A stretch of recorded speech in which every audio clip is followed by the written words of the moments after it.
अस्सलामुअलैकुम, मेरा नाम है मोहम्मद हसन राजा और आप लोग देख रहे हैं व्यूज़ स्टडी विद हसन। आज हम बात करने जा रहे हैं CS 101 के मिड टर्म्स प्रिपरेशन के पार्ट नंबर 2 की। तो एज़ यू ऑल नो कि लास्ट वीडियो में हमने CS 101 के तमाम इंपॉर्टेंट जो मिड टर्म्स के टॉपिक थे हमने उनको डिस्कस किया था, और ना सिर्फ उनको डिस्कस किया था बल्कि हमने शुरू के कुछ टॉपिक्स ऑपरेटिंग सिस्टम्स तक हमने उनको डिस्कस भी किया था। तो आज हम उसका सेकेंड हाफ कंप्लीट करने वाले हैं जो कि है नेटवर्किंग से रिलेटेड। तो जिसने मेरी लास्ट वीडियो नहीं देखी जो कि है CS 101 पे, वो फर्स्ट ऑफ ऑल जाकर फर्स्ट हाफ देख ले ताकि उसको और क्लैरिटी मिल जाए इन कंसेप्ट्स में। तो हम चलते हैं towards the video. The first topic we are going to discuss is networking and internet network classifications. तो first of all network classification क्या है? We divide the network into PAN which is personal area network, LAN which is local area network, metropolitan area network जिसको हम MAN कहते हैं, और आखिर में आता है आपके पास WAN जिसको आप कहते हैं वाइड एरिया नेटवर्क। तो आपके पास फर्स्ट ऑफ ऑल इन नेटवर्क्स में क्लासिफिकेशन किस किस तरीके से हैं हम उनको डिस्कस करते हैं। फर्स्ट ऑफ ऑल हमारे पास पैन है तो हम पैन की बात करते हैं। पैन जैसे नाम सजेस्ट कर रहा है कि पर्सनल एरिया नेटवर्क, वो आपके पर्सनल यूज़ में आ जाता है। जैसे कि अगर in a room I have connected my laptop to my phone through a wire, या अपने रूम में ही मैं कोई राउटर ले आए जो कि सिर्फ मेरे रूम तक इंटरनेट प्रोवाइड कर रहा है या मेरे 2 रूम्स तक इंटरनेट प्रोवाइड कर रहा है, that is a personal area network जो कि मेरे घर तक महदूद है। Then I would talk about local area network. अब लोकल एरिया नेटवर्क जैसे कि अगर आप एक यूनिवर्सिटी में पढ़ें तो एक यूनिवर्सिटी में आपके पास होप से 10 लैब्स हैं, तो वो आपस में क्या इंटरकनेक्टेड हैं, या 3 लैब्स हैं 4 लैब्स हैं वो आपस में इंटरकनेक्टेड हैं। इंटरनेट उनके सारे जो हैं वो आपस में इंटरकनेक्टेड हैं, तो दैट इज़ लैन। या एक ऑफिस है या एक बिल्डिंग है तो उसका नेटवर्क तो आप उसको क्या कह देंगे? LAN which is local area network, जो कि एक बिल्डिंग से लिमिटेड होता है या 2 बिल्डिंग्स के दरमियान लिमिटेड होता है। Then you have metropolitan area network जिसको आप मैन कहते हैं।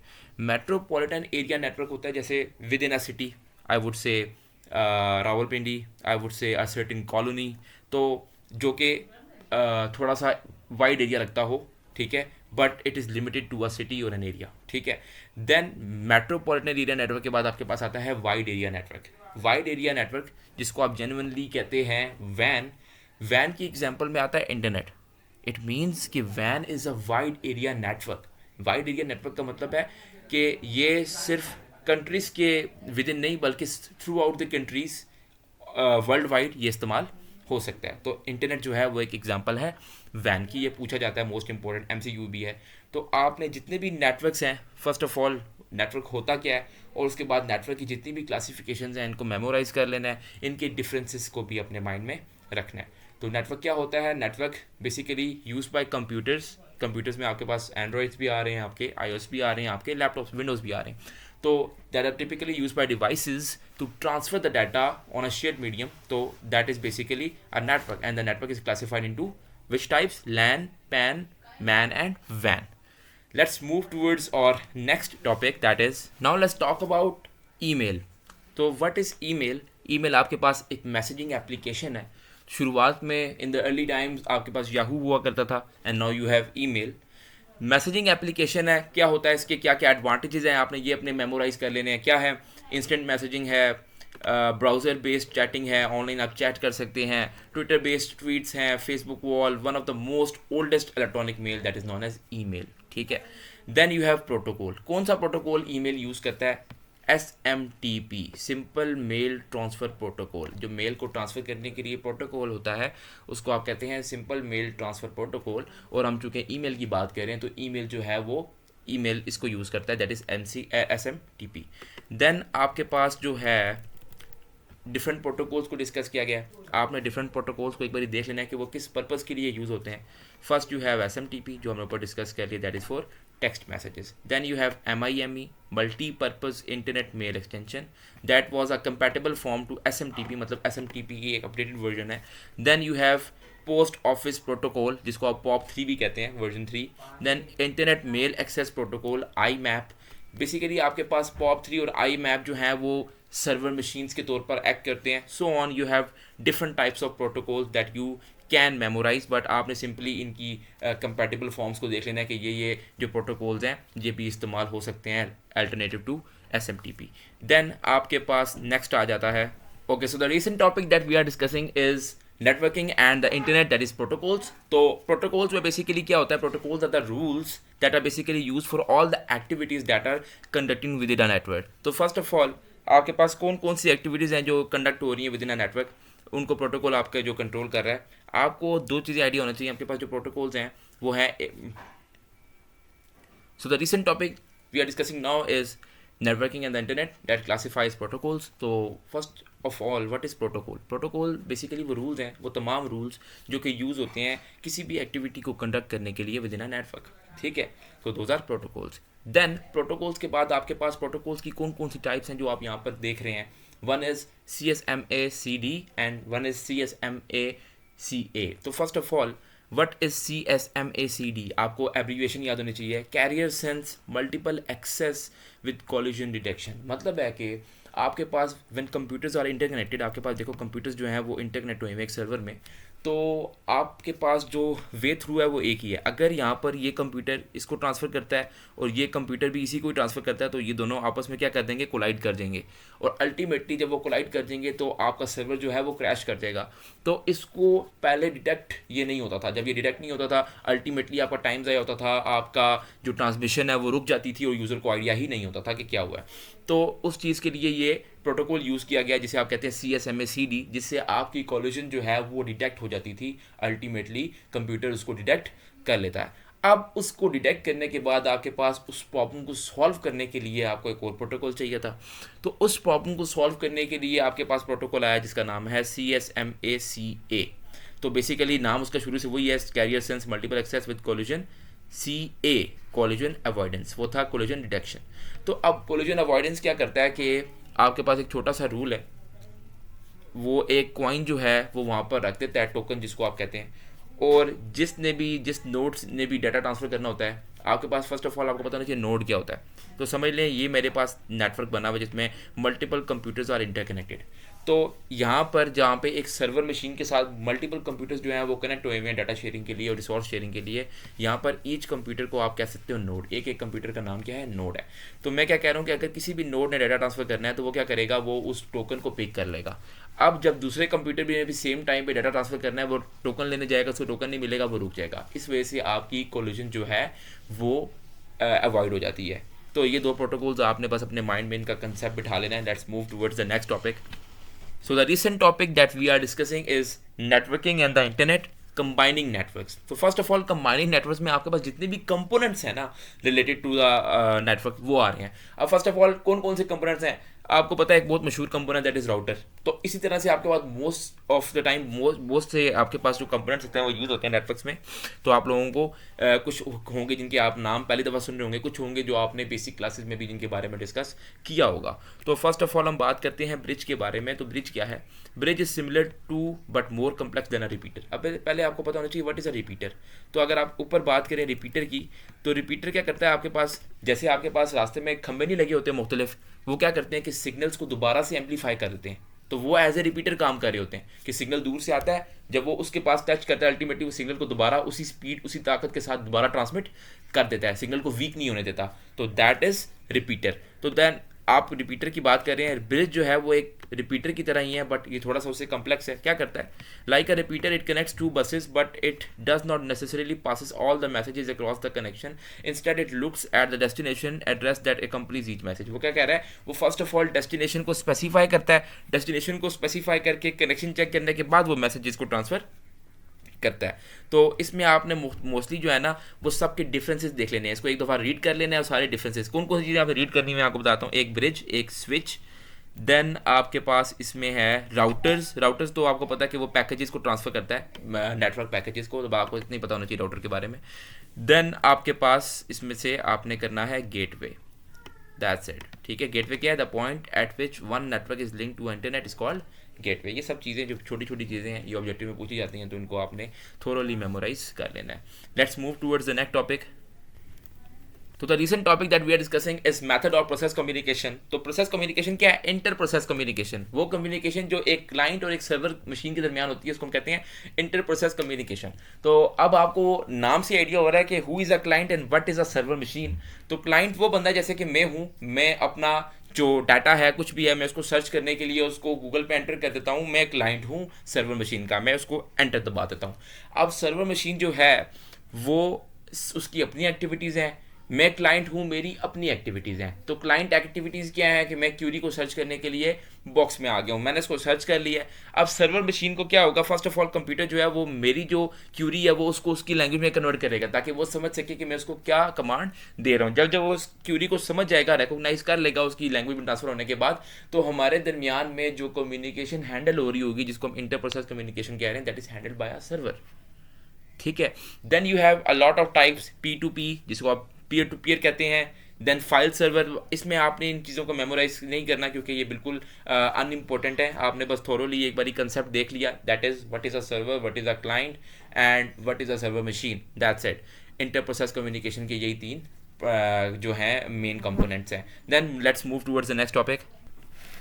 अच्छा, तो आप लोग सोच रहे होंगे that I am discussing a lot of topics. Reason ये है कि हर टॉपिक में जो भी छोटी छोटी चीज़ें जो हैं मुझे इंपॉर्टेंट लगती हैं, आई am discussing that all over, ताकि आप लोगों के जो कंसेप्ट हैं वो लीनियरली अच्छे हो जाएं, आप लोगों को ज़्यादा बल्क में कोई चीज़ पढ़नी ना पड़े, याद ना करनी पड़े, जबकि आपके कंसेप्ट जो हैं वो थोरोली क्लीन हो जाएं।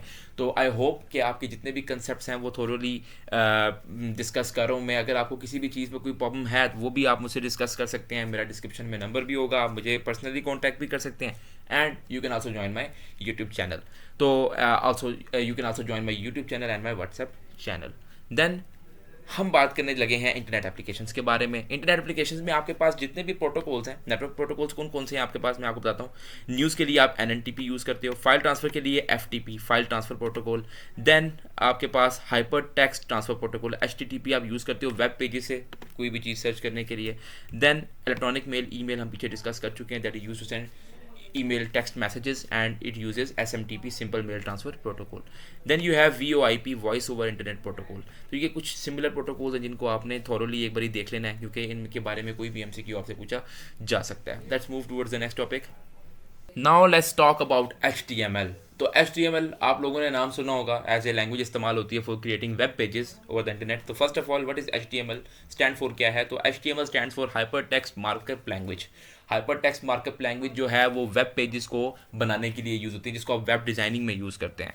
देन आपके पास HTML में आपने डिस्कस करना है कि HTML टैग्स क्या होते हैं। HTML टैग्स जो हैं वो लैंग्वेज को राइट करने में यूज़ होते हैं, ठीक है। तो हम लोग, मैं प्रैक्टिकल वर्क की तरफ जाऊँगा क्योंकि HTML में आपको प्रैक्टिकली सारा कुछ पता होना ज़रूरी है। ये याद करना और लिखने वाली चीज़ें जो हैं, मैं आपको बेसिक से टैग्स बताऊँगा, बेसिक सी डेफिनेशन आपको मैंने बता दी है, ये आपने देखना है। फर्स्ट ऑफ ऑल हम नेक्स्ट टॉपिक की तरफ चलते हैं जिसमें आपको HTML के बारे में बता रहा है कि HTML में आपके पास कौन कौन से टैग्स यूज़ होते हैं। तो देखें, HTML स्टार्ट करते वक्त फर्स्ट ऑफ ऑल आप HTML राइट करते हैं, देन उसकी बॉडी में पहला हेड होता है, हेड के बाद हेड में आपके पास क्या है, टाइटल आता है। देन हेड क्लोज कर दिया आपने, क्लोज कैसे होता है, स्लैश के साथ। देन बॉडी आ गई, बॉडी में आपने क्या लिखना है, हेडिंग लिखनी है, आपने पैराग्राफ लिखना है, आप उसको मेंशन कर दोगे। देन आपने बॉडी को क्लोज कर देना है। मैं आपको ये प्रैक्टिकली दिखाता हूँ ताकि आपके जो कंसेप्ट्स हैं वो प्रॉपरली क्लियर हो जाएं। अच्छा, तो फर्स्ट ऑफ ऑल आपने डॉक्यूमेंट टाइप को मेंशन कर देना है, doc type which is HTML, क्योंकि हम इसको HTML ही रखेंगे, .html फाइल को ही हमने रन करना है। तो .html रखने के बाद आप लोग फर्स्ट ऑफ ऑल राइट करेंगे HTML आपने राइट करना है, तो आपने इसको क्लोज भी करना है एंड में, ये चीज़ आपने इस चीज़ का बहुत ज़्यादा ख्याल रखना है। फर्स्ट ऑफ ऑल हम प्रोग्राम राइट कर लेते हैं। HTML में आपके पास सबसे पहले आपका आता होता है हेड, क्या आता होता है, हेड। तो हेड आप राइट कर लेंगे, हेड के अंदर आपने राइट करना होता है टाइटल, तो आप राइट कर लेते हैं टाइटल। टाइटल में आप क्या राइट करना चाहते हैं, मैं राइट करना चाहता हूँ VU स्टडी विद हसन। अब मैंने टाइटल को क्लोज करना है, तो मैं कैसे क्लोज करूँगा, स्लैश और टाइटल। तो ये टाइटल क्या हो गया, क्लोज हो गया। देन टाइटल के बाद मैं क्या करता हूँ, हेड से मैं बाहर आ जाता हूँ। तो हेड को क्लोज करने के लिए मैंने वही करना है, क्या करना है, हेड और शुरुआत में उसके मैंने स्लैश डाल देनी ताकि हेड भी क्या हो जाए, क्लोज हो जाए। अब हेड को क्लोज करने के बाद मेरे पास जो सेकंड पार्ट होता है, सेकंड स्ट्रक्चर में आती है चीज़ जो HTML में होती है, बॉडी। तो मैं राइट करता हूँ बॉडी। अब बॉडी के अंदर मैं पैराग्राफ्स और हेडिंग्स को राइट कर लेता हूँ। हेडिंग्स के लिए मैं यूज़ करता हूँ H। तो H किसके लिए यूज़ होता है, हेडिंग के लिए। तो आप याद कर लेते हैं H1 के, पहली हेडिंग ये है, देन 2 फिर 3 अगर मल्टीपल हेडिंग्स हैं। तो H1 क्या है, दिस इज़ हेडिंग, ताकि आप लोगों को आइडिया हो जाए कि ये हेडिंग के लिए यूज़ हो रहा है, हेडिंग 1, ठीक है। देन H1 के साथ आप लिख सकते हैं पैराग्राफ। तो आप राइट करते हैं कि हमने राइट करना है एक पैराग्राफ। अब आपने एक बात जो है वो याद रखनी है कि H1 आपने राइट किया तो आपने H1 को क्लोज भी कर देना है। देन आपने पैराग्राफ राइट करना है। पैराग्राफ में आप क्या लिखना चाहते हैं? Hello guys, I am Hasan. Okay, then ये किसके लिए राइट होता है? Writing para. Then para write करने के बाद आपके पास जो नेक्स्ट चीज़ है, आप इसको क्लोज कर लेना है। पैरा को स्लैश के साथ क्लोज कर लिया। अब पैरा को क्लोज करने के बाद नेक्स्ट चीज़ जो है वो बॉडी के बाद आपने क्या करना है? HTML को क्लोज करना है, क्योंकि आपका प्रोग्राम कंप्लीट हो गया। आपने कहा जी मैंने HTML को क्या करना है? क्लोज करना है। तो HTML को हम कर लेते हैं क्लोज, HTML, और इसको हमने कर लिया स्टार्टिंग में स्लैश से क्लोज। देन आपने क्या करना है? फर्स्ट ऑफ ऑल इसको सेव एज पे जाना है। सेव एज पे जाने के बाद आपने क्या करना है?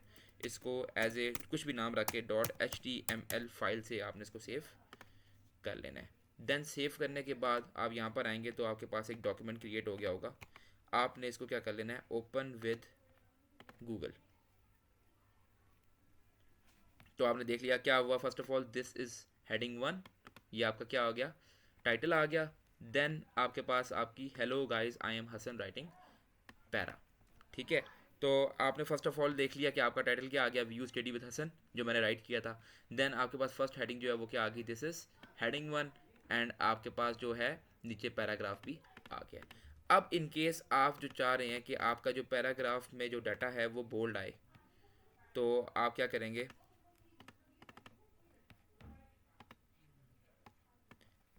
अब हम मल्टीपल और टैग्स भी यूज़ करते होते हैं HTML में, हम उनको भी डिस्कस कर लेते हैं। कौन कौन से टैग्स हैं जो आप और यूज़ कर सकते हैं इसमें। होप सो आप लोगों को अभी तक जितना भी HTML लैंग्वेज से रिलेटेड टैग्स थे, जितने भी प्रोसीजर्स थे, वो आप लोगों को बेसिकली समझ आ चुके होंगे। हम मूव करते हैं टूवर्ड्स सर्टेन वो टैग्स। तो आप यहाँ पे यूज़ कर सकते हैं बोल्ड करने के लिए टेक्स्ट बी के आगे आप जो भी राइट करेंगे, जैसे मैं कहता हूँ channel name study with Hasan, ये क्या कर देगा? उसको बोल्ड कर देगा। देन बोल्ड नहीं, मैं चाहता हूँ अंडरलाइन कर दे, तो आप यूज़ करेंगे यू से आप क्या करेंगे? Underline text. क्या करता है? एक आपके पास करता है बी जो है वो करता है बोल्ड टेक्स्ट, और यू क्या करता है? Underline text. बी को आपने क्लोज करना तो कैसे करेंगे? स्लैश बी, और आपने यू को भी क्लोज करना है, कैसे करेंगे? Slash U. तो B for bold and U for underline. हम ये भी कर लेते हैं सेव करके चेक। तो हम इसको फर्स्ट ऑफ ऑल सेव कर लेते हैं। सेव करने के बाद इसको आपने क्या कर लेना है? ओपन कर लेना है। ओपन विद में जाने के बाद गूगल क्रोम। तो आप देख सकते हैं आपके पास बोल्ड टेक्स्ट भी आ गया, बोल्ड हुआ हुआ टेक्स्ट, और अंडरलाइन टेक्स्ट भी आ गया। तो this is how you create a web page using HTML, and you can use different tags, different headings. You can use multiple headings, multiple paragraphs. You can bold text, you can underline text, you can change your title, so on. There are multiple things that you can perform using HTML. Let's move towards the next topic. So the recent topic now we are discussing is networking in the internet, that is related to security forms of attack. कि कितने forms of attack जो हैं वो आपके computer पे हो सकते हैं, और कौन कौन सी टाइप्स के वायरसेस हैं जो एग्जिस्ट कर रहे हैं, तो हम उनको थोड़ा डिस्कस करने वाले हैं। First of all, what is a malware? Malware type of malicious software जो कि आपके कंप्यूटर पे प्रेजेंट है, उसको आप मेलवेयर सजेस्ट कर रहे हो, तो जो कि आपके कंप्यूटर को हार्म प्रोवाइड कर सकता है, वायरस जनरेट कर सकता है कंप्यूटर के अंदर। देन मेलवेयर के बाद हम आते हैं different types of attacks. First of all is virus, जो कि मोस्ट कॉमनली नॉन है।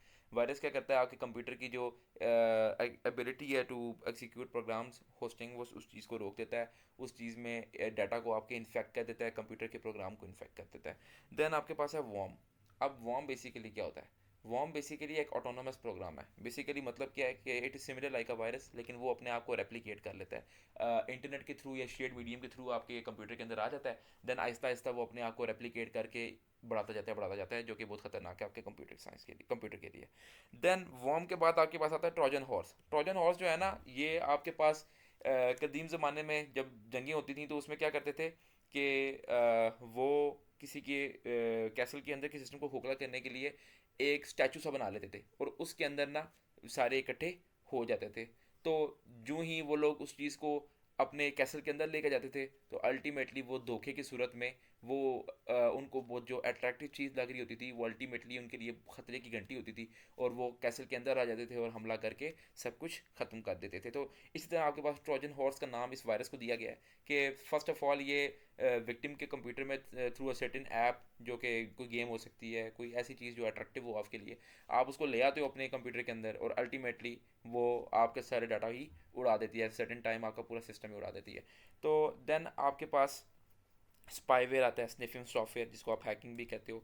फिशिंग आती है कि आप लोग कैसे, आप लोगों को इंटरनेट पे, नेटवर्क पे आपको डिफरेंट चीज़ें आपको दिखाकर, आपको अट्रैक्टिव चीज़ें दिखाकर अल्टीमेटली आपके कंप्यूटर में वायरस चला जाता है। DOS, denial of service attack, बहुत इंपॉर्टेंट चीज़ है। तो बेसिकली होता क्या है कि आपके पास हैकर्स क्या करते हैं, कभी कभार एक किसी की सिस्टम पे ना इतनी ज़्यादा रिक्वेस्ट भेज देते हैं कि अल्टीमेटली वो सर्विस को डिनाई कर देता है। That is denial of service, DOS। Then next आप आ जाते हैं इसके प्रोटेक्शन और क्योर पर। फायरवॉल को आप यूज़ कर सकते हैं अपने आप को नेटवर्क पे अपने आप को सिक्योर करने के लिए। स्पूफिंग आप कर सकते हैं, masquerading as a party other than one self is non spoofing. Then spam filters use कर सकते हैं, प्रॉक्सी सर्वर्स को यूज़ कर सकते हैं। Similarly there are different techniques that can be used for network protection and security. Antivirus softwares जो most commonly known है, जिससे आप वायरसेस वगैरह को डिटेक्ट कर सकते हैं, उनको रिमूव कर सकते हैं फ्रॉम अ कंप्यूटर सिस्टम। तो होप्स वो आज का लेक्चर आप लोगों के लिए इन्फॉर्मेटिव एंड डिस्क्रिप्टिव रहा होगा। तो हम कल की वीडियो में एल्गोरिथम्स को डिस्कस करेंगे और अपनी CS 101 की मिड टर्म जो प्रिपरेशन है उसको कंप्लीट कर लेंगे।